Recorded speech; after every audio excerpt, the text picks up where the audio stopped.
If there are any kind of like security cameras or anything, and he knew what happened to Michael, why the fuck would he think Michael survived that? Because Michael, frankly, shouldn't have survived that.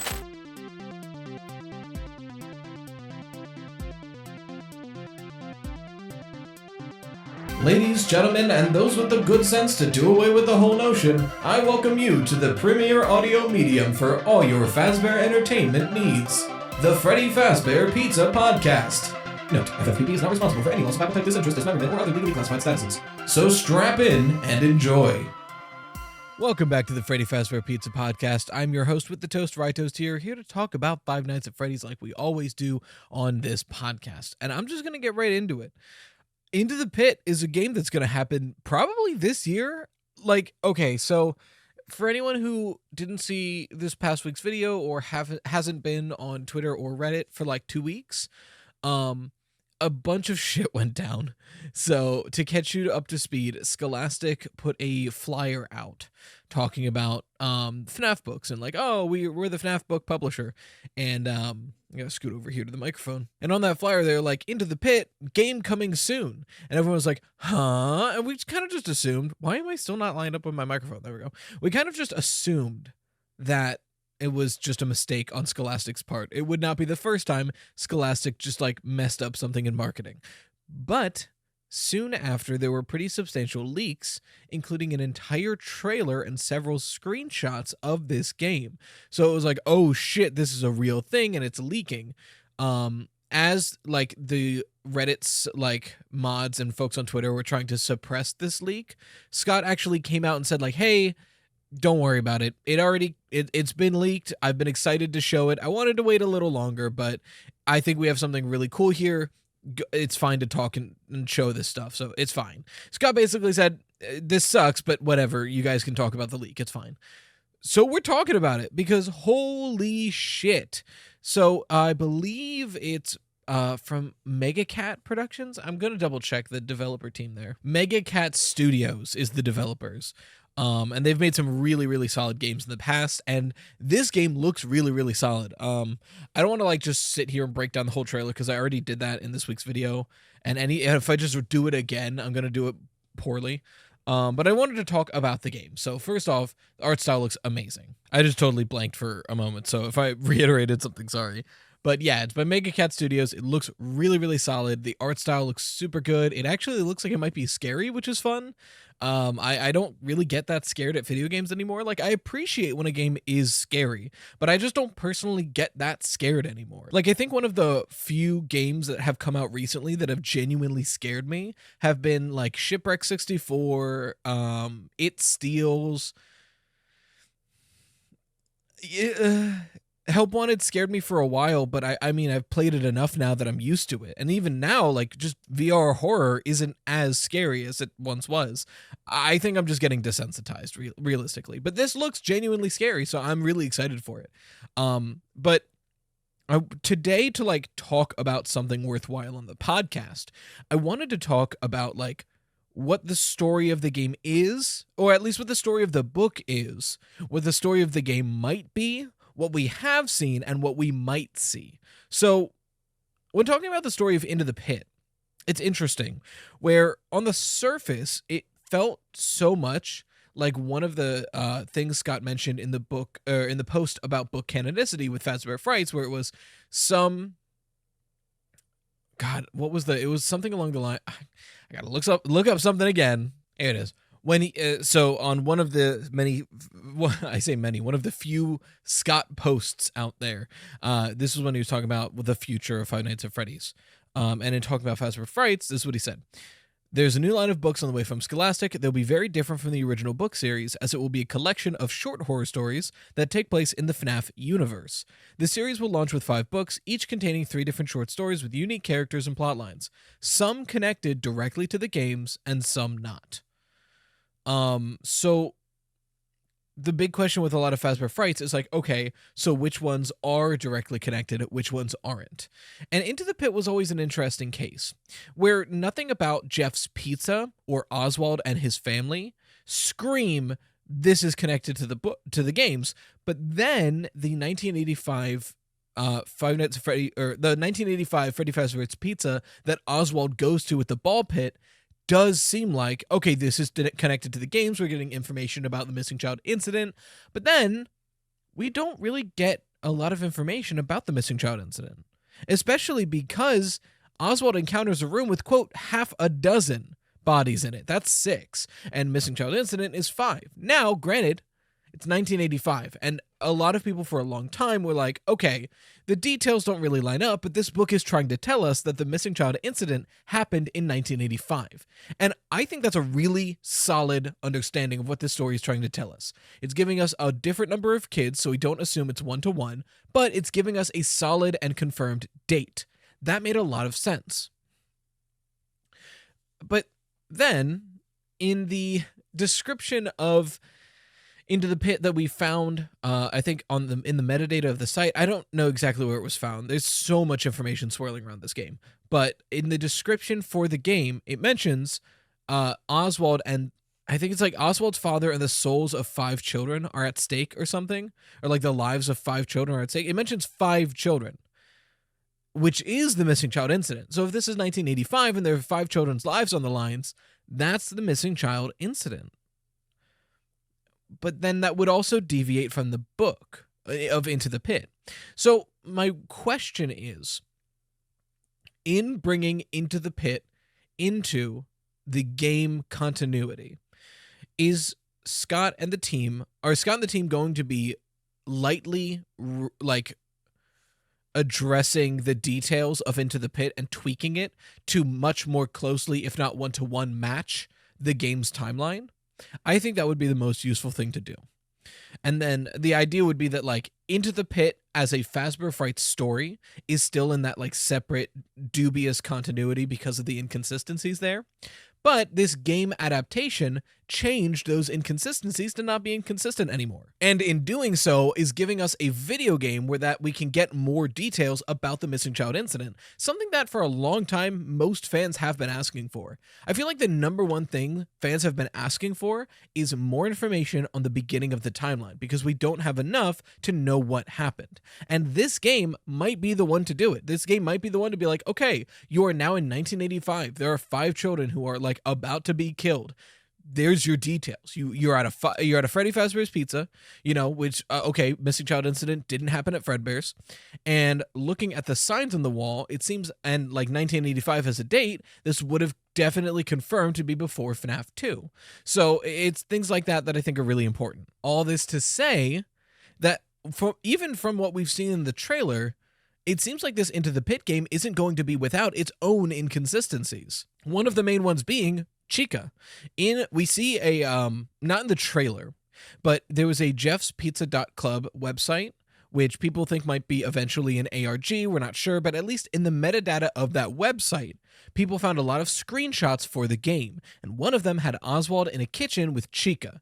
Now, immediately, way different from the story of Into the Pit. The story of Into the Pit, Oswald never goes in the kitchen. Oswald never does any of this exploring. He literally just shows up, and then the bunny's like, hey, come here, and just like, oh shit, there's dead kids, and then we leave, and the rest of the story takes place outside of the pizzeria. So this is a huge departure.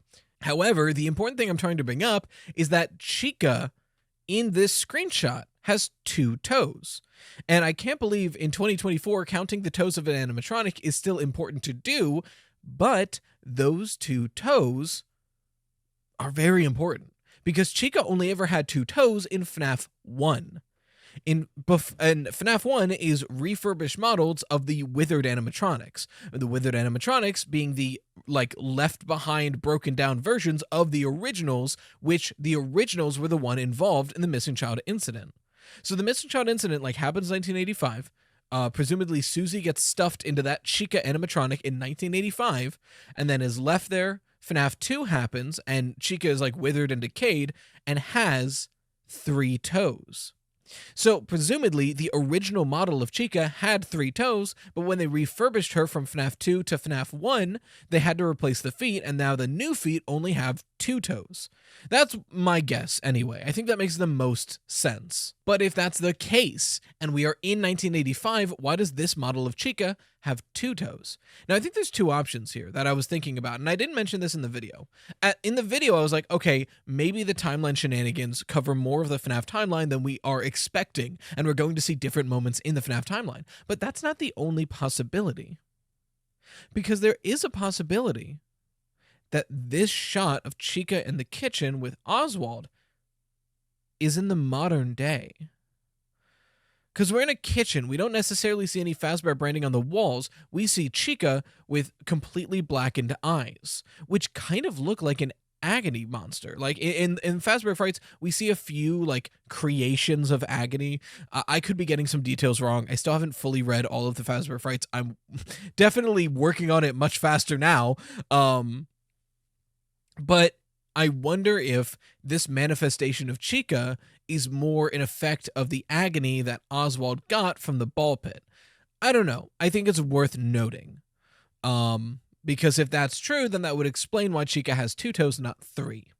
Otherwise, it just seems strange. And then there is also a third possibility. They could just be retconning the design of Chica. And when I say retconning, I don't mean like, oh, they fucked up. I mean, they could be leaning on Help Wanted 1's explanation, where the games before Help Wanted 1, I personally think all 6 games, to an extent, were the indie developer games that we hear about in Help Wanted 1. I think that makes the most sense with what we see referenced within Help Wanted 1. That being said, the main point of that retcon, I think, is that Scott and whatever developer he's working with need an out. This game series has been going on for 10 years, and sometimes a decision Scott made on a whim 8 years ago fucks up what they're trying to do with the story today. So I think Help Wanted 1 was Scott kind of being like, hey guys, please, I will respect the original series and the original lore, and I will respect, to the best of my ability, the designs and locales and locations and aesthetic therein. But if there's like a minor design detail that completely fucks up the modern story, let's just say that was the indie dev getting it wrong. The indie dev literally being a fucking Scott self-insert, Scott getting it wrong, quote unquote, and the modern interpretation is the correct one. So if we are Into the Pit and we find out that like the 1985 Chica had 2 toes, I think there's a high probability that it could just be the indie dev who made FNAF 2 got it wrong, and we just move on. I think that might also be a very possibility. But talking about translating the Into the Pit story into a game, and I just watched the GT Live today, where they talk about the trailer, and MatPat brings it up as well. Into the Pit as a story doesn't really make sense for a game. Like, Into the Pit as a story is more like trying to play along and wait it out and be safe until you can figure out how to get rid of this pit Bonnie. Not to mention, it doesn't become a threat until like 60 to 70% of the way through the story. The first majority of the story is just Oswald like being a kid and hanging out. So it seems interesting to me that the game would be, the description also mentions it's taking place over 5 nights. If to be a good game, in my opinion, only the first night should be threatless. You know what I mean? Where like kind of like in FNAF 1, 2, and 3, to an extent, night 1, FNAF 3 especially, night 1, you're pretty much safe. Like there might be a threat or one thing to look out for, but it's like getting your bearings. It doesn't have to be threatless, but it needs to be like less so. And that can be the only night like that, because by the time night 1's over, you're like, okay, I understand the game. Let's start playing. And then you have night 2, 3, 4, 5.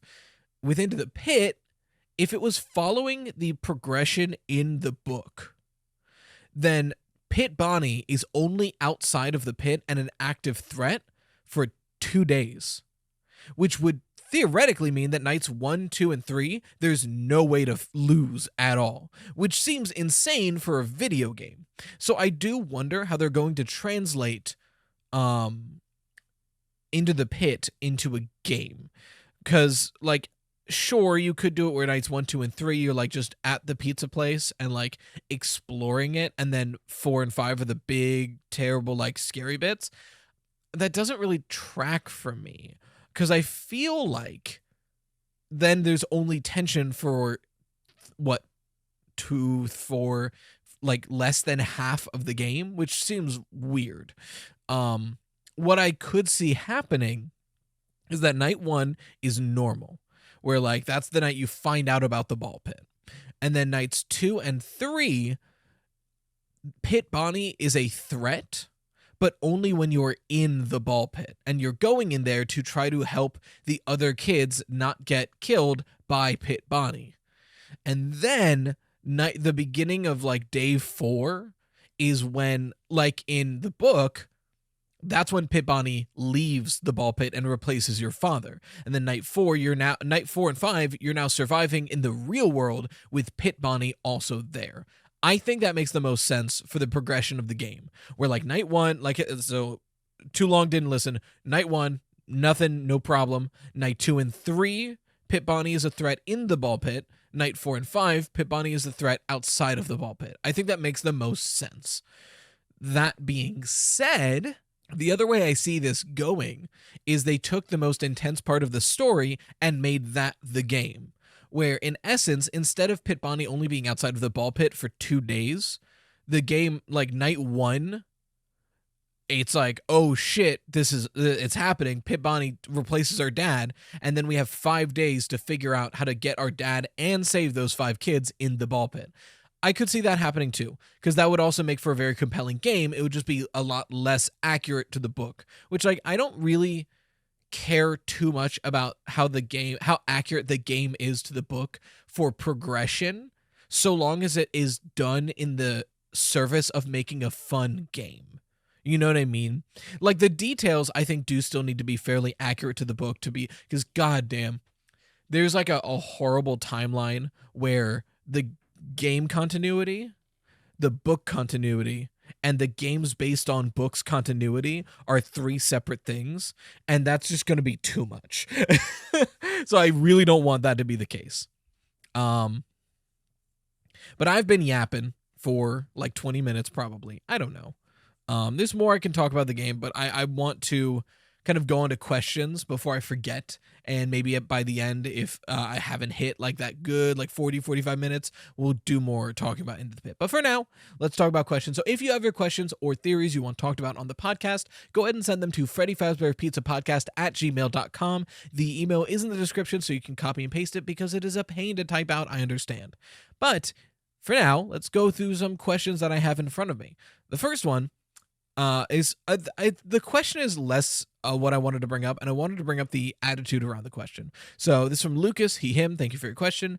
Did Puppet Charlie put the souls in the animatronics, or was it agony/remnant based?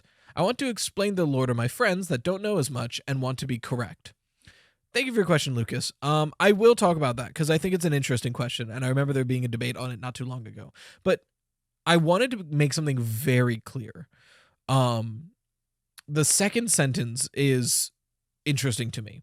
I want to explain the lore to my friends that don't know as much and want to be correct. The thing about the lore of Five Nights at Freddy's is that I don't think there is one correct answer for pretty much anything in this franchise. There are probably a few, but not many. So I don't think when you're explaining the lore of Five Nights at Freddy's to somebody, the goal should be to be right or correct. I think the goal should always be to be accurate to the evidence you have. So what does that mean? An example, we can go with, let's stick with the puppet and Charlie and putting the souls in the body, putting the souls in the animatronics. We know that in Give Gifts, Give Life, the puppet goes to the 4 bodies and then puts 4 masks on them. And we also know that after the MCI, the animatronics start to smell. So there are 2 interpretations of this that I've seen a lot online, and I weigh one of them versus the other. The one interpretation is that William Afton killed the 5 missing child incident kids and then stuffed their bodies into the animatronic suits to hide them because no one would know how to look for them, and then he would never get caught.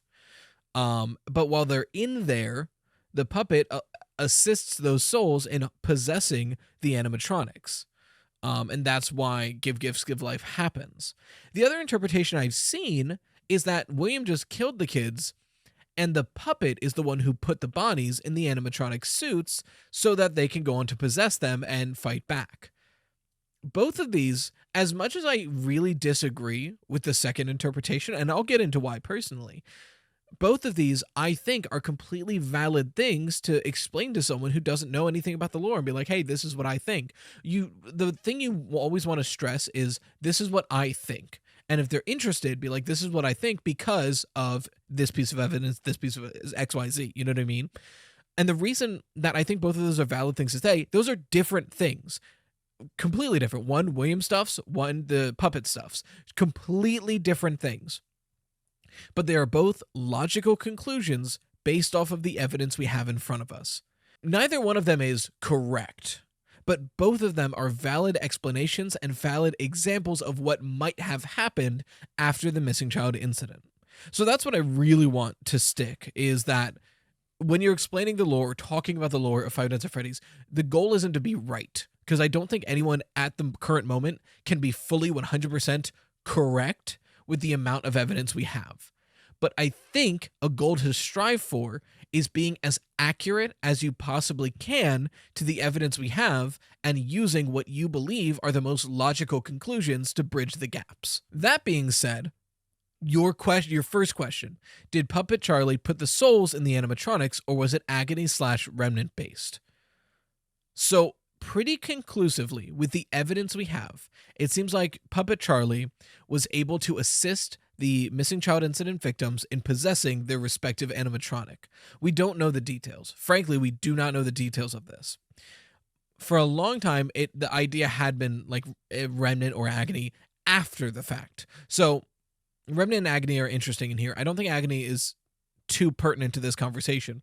Remnant, as far as we're aware, isn't like when a robot possesses, or when a child possesses a robot, or a soul possesses a robot. Remnant is the material you get when you take possessed metal and kind of melt it down, is what is to my understanding.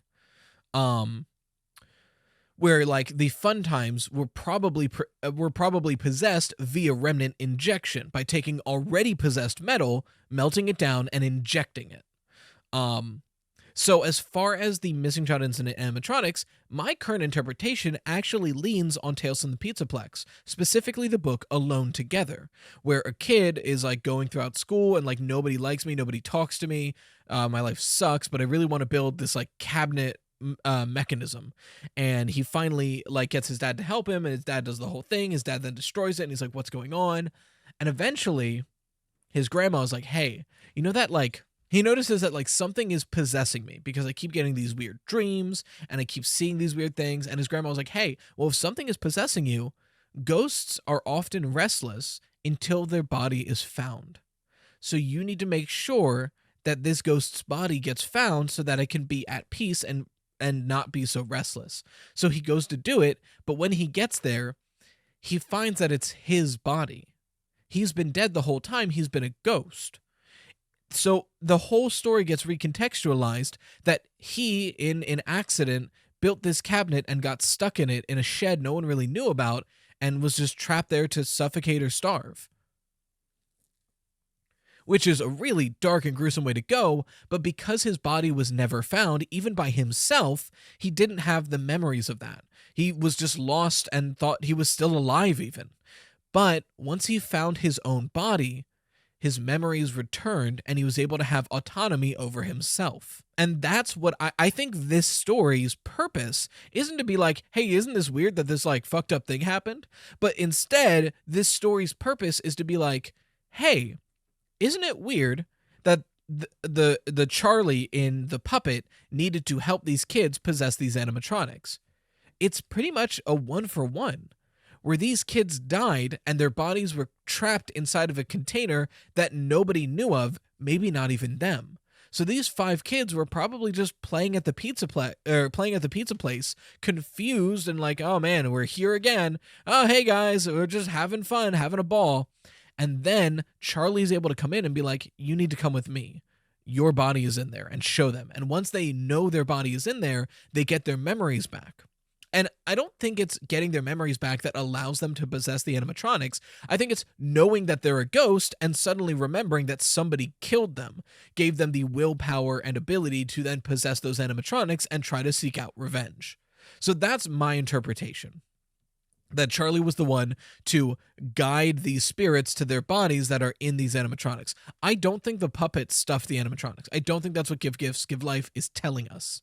I think Give Gifts, Give Life is telling us that the puppet was the one to be like, hey, your body is here. You're dead. And then that's when they like open their eyes. Similar to what we see in the fourth closet where it's not I forget who does it, but it's not that the character shows the missing child incident kids their bodies. It's that he does something similar that we see in the movie where he like draws a picture to be like, he's the one that killed you. And suddenly they have their memories back. They need to be woken up, essentially. And that's consistent throughout pretty much all of these stories, that ghosts often need to be woken up to something that has happened to them. But thank you for your question, Lucas. On the next question, now this is a very old question. This was one that I thought I missed in my email, so sorry for the long wait on this one. But Chamako, he, him, thank you for your question. What do you think about Chica's cupcake in the movie trailers? Is it an extension of Chica or a separate soul? Would love to hear your opinion. Yeah, when I say it's an old question, it's talking about the trailers, not even the movie. So now that we've seen the movie, I can actually answer this with more context. I've always been opposed to the idea. So it's at this point, it's nearly confirmed that Susie is the character who is possessing Chica and the child whose body is inside of Chica. And we know for a fact from Freddy M.X.E.S that Chica was led into the back room to be killed by William Afton promising that her dog didn't actually die. He's in the back room. Come, I'll show you. So there's always been this theory because the cupcake does often leave Chica and do other things. So people have had this theory that Chica's dead dog is actually a separate soul that went on to possess the cupcake, so that Susie and her dog have been reunited in death. As nice as that is, I've never believed it. Personally, I always thought that the Chica's cupcake functioned like Circus Baby's Biddy Babs, Bellora's Mini Renas, and Bon Bon for Funtime Freddy, where it's not that it's a separate soul, but it's something that they have control over being that animatronic. And I think Chica's cupcake was an example of that, where Chica can control this cupcake. But that's what I thought before the movie. I think the FNAF movie makes probably the strongest argument I've ever seen for the cupcake being possessed by Susie's dog.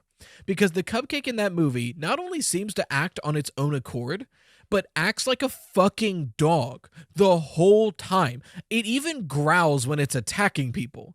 So, like, before the FNAF movie, I've always been like, it doesn't really make sense for Susie's dog to possess a cupcake before Susie, like, the dog isn't in the cupcake. The dog was killed on the street or something. You know, like, it doesn't make sense. But the FNAF movie really framed it as Chica and Chica's dog cupcake. So, I mean, maybe it's possible that Chica's cupcake is a separate soul, aka Susie's dog. But I find no good evidence for that in the games. I just think that it's really interesting that in the movie, Chica's cupcake is like growling, attacking people's ankles, jumping and biting. Like, it acts like a dog. But thank you for your question, Chamako. Our next question comes from Pro Ninja 19. He, him, thank you for your question. And it's actually a question that I wanted to bring up because I've seen it a lot, and I think it's just a misunderstanding, personally. I'm hoping that I can throw my hat in the ring here. But the question is, in Pizzeria Simulator, Henry says that we somehow found this job listing not intended for you. If we really do play as Michael, like most of us assume, then who was the job listing actually intended for? And why wasn't it Michael? Mrs. Afton, maybe? Thank you for your question, Pro Ninja 19. I've always thought this is a misunderstanding in the community, personally. So the line is, my brave volunteer who somehow found this job listing not intended for you. And the idea is, oh, it's Michael. Why wasn't it intended for Michael? Who did he intend it for? And I think that's a misconstruing of the line. I don't think the line is saying, I intended this for somebody specific and it wasn't you. I think the line is, holy shit, I didn't know you were going to show up. So in my mind, the way this situation reads is Henry just needs somebody, just anybody to come. He needs one person to help him.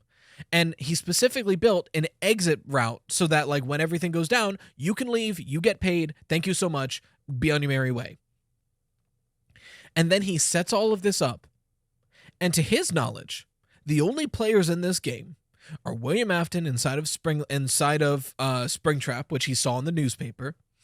What he found at Sister Location, which would then lead us to Ennard, which is then Molten Baby and Scrap Baby and Molten Freddy. And he knows the puppet is still around because he knows his daughter is dead and possessing the puppet and all that. So, like, the players he knows of, it makes sense that he knows they exist because Springtrap was in the news. He's been to the Sister Location bunker because he has the blueprints, so he knows what happened there. And he knows about the puppet.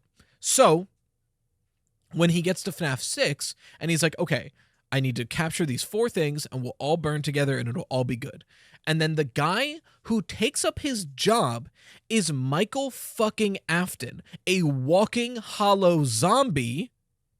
I think his reaction was, oh, I just needed like a random person to come here to help me, and they could have left. I didn't intend for you to show up because I didn't know you were alive.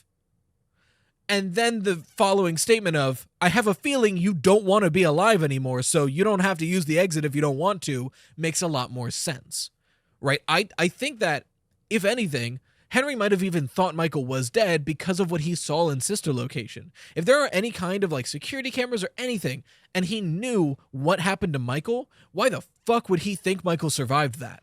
Because Michael, frankly, shouldn't have survived that.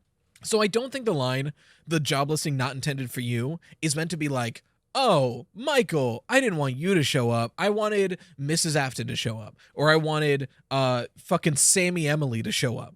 I think the line, job listing not intended for you, is telling us that Henry had no idea Michael was even alive. Because logically, he shouldn't be. So why did he even expect Michael to be alive? I mean, Michael's, as far as we know, a walking purple zombie covered in, like, clothing to hide it. It's like, of course that's going to be like, oh, you're alive? So that's always been my interpretation. I think the misunderstanding, I think assuming that it was intended for somebody specific, not Michael, is a misunderstanding of the text. So, and that's my opinion, frankly. Like, I don't have hard evidence to back that up. I just don't think the line somehow found this job listing not intended for you. I think the direct object of that sentence is you, not intended for. So that's my interpretation. But thank you for your question, Pro Ninja 19. And we do have another question here from Casper and y'all, same. You've mentioned recently in your episodes that you believe the missing child incident did not happen in the FNAF 2 location. I would like to know why specifically you believe that. The game's start newspaper tells us this pizzeria was reopened, so I wonder if it's possible that it was previously closed because of the M.C.I., which would also explain to me why the withered animatronics are still at the place they were just never gotten rid of. Thank you for your question, Casper. Thank you for your Casper question. Thank you for your question. I should clarify my language.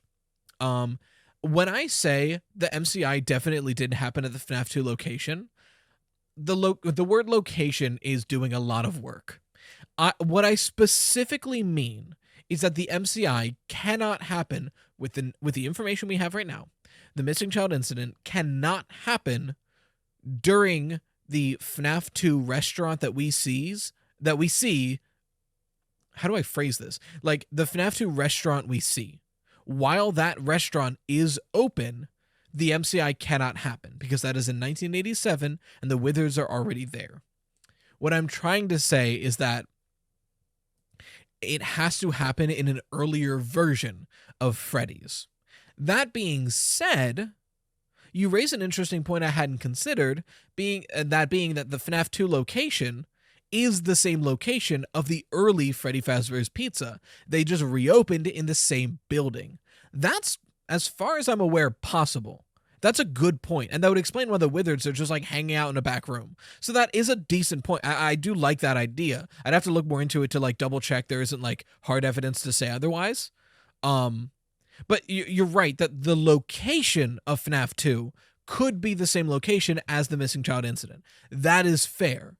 What I was trying to say is that the restaurant that is open during FNAF 2 is not the same restaurant that the MCI happens in, because the MCI, we know for a fact, the restaurant that it happened in was open for at least a year, possibly more. And we know for a fact that the restaurant of FNAF 2 is only open for, I believe, a few short weeks. So, like, that just doesn't add up. That cannot be the same restaurant. But the building, like the location, totally valid. That could be the same. But for future reference, because I'm probably going to keep saying it because it just makes sense in my brain. When I say the FNAF 1 location, the FNAF 2 location, and the early Freddy's location, I specifically mean like the active and open restaurant, not necessarily the actual location of the building. So that's unclear language on my part. But I don't know how else to efficiently say the restaurant that is actively open during the time of FNAF 2, besides just the FNAF 2 location. You know what I mean? So I guess I'll try to think of a better way to phrase that in the future to avoid confusion, because I don't know of any other way to phrase that. But thank you for your question, Casper. It's a totally decent question to pose. Totally reasonable.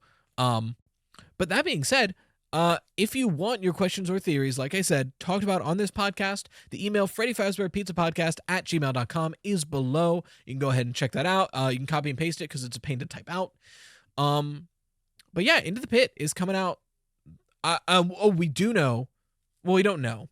We can, if we dissect the language that Scott said in his post before we end the episode. Scott in his post said that it will be a 10th anniversary game. This year is the 10th anniversary. So as far as we're aware, Into the Pit comes out this year. Like, I think that just makes sense. But that is reading into his language. And I did this in the video. If you really want to dissect his language, he says it will be a 10th anniversary game. Not, it will be the 10th anniversary game. Which does... It leaves the possibility for 2 games this year, which I don't think we're going to get. I do not think we're going to get 2 games this year, but it leaves the possibility open, especially... now, not especially. The counterpoint to this is that the phrase is, it will be a game worthy of a 10th anniversary.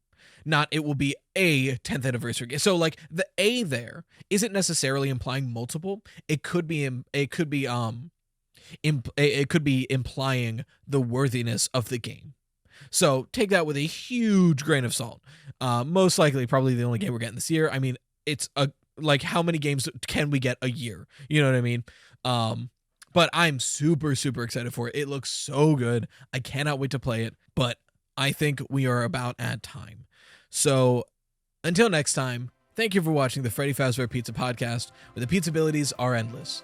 We hope to enjoy your future patronage. Bye-bye for now.